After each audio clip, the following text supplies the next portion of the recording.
اذا كبرتي تحت الضغط راه ماشي مشكلتك، راه ماشي الذنب ديالك. باش تعرفش الاسباب شنو هي ولا تعرف كيفاش باغ تهرب من هذا السجن الداخلي. حتى شوف، بزاف ديالنا حنا بزاف حنا الغالبيه ديالنا كبرنا تحت ديك لا بريسيون ديال لي بارون. بغاك تولي طبيب، بغاك تولي مهندس، كتقول لي شي حاجه تقول واكل شارب.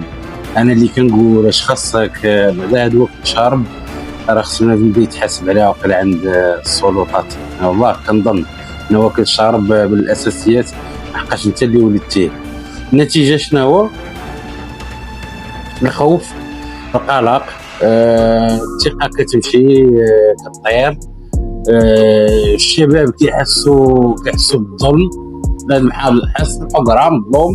ما عارفش علاش، ما عارفش كيفاش يخرج منه، ما عارفش كيفاش يخرج من الدوامه. كاين اللي دمرت حياته، كاين اللي بدا كيكره القرايه، الحياه كلها كاريمون فهمتي. كلشي طلع ليه في الراس. ولكن دابا انت ماشي ضحيه مخلده دائما. انت شنو دير؟ سي تري سامبل، اسمع الصوت ديالك الانترنت شنو باغي انت، ماشي اللي باغي الوالدين. جرب وغلط، اخطا اليوم راه غادي تبنيك غدا. تحديد الاولويات ديالك، شنو مهم ليك. التعليم مثلا، الفن، التجاره، خليك مركز، خليك كونسونطري. عيط على الناس يدعموك، ما غاديش يجوجيوك. صحابك، معلمين، دمنتور يقدروا يوجهوك بلا ضغط بلا والو.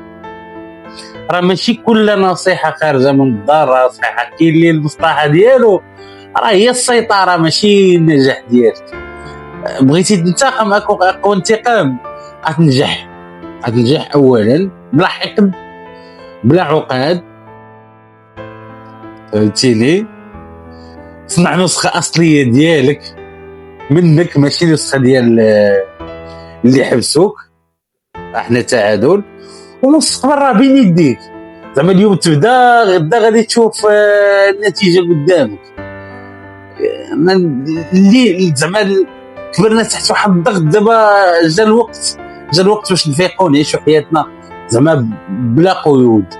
ونقدروا بغيتو تقدروا تبارطاجيو معايا التجارب ديالكم، وانا نتسنى لي كومونتير ولي بارطاج ولا موضوع مهم هذا، وغادي نزيدو نديفلوبيو فيه مزيان.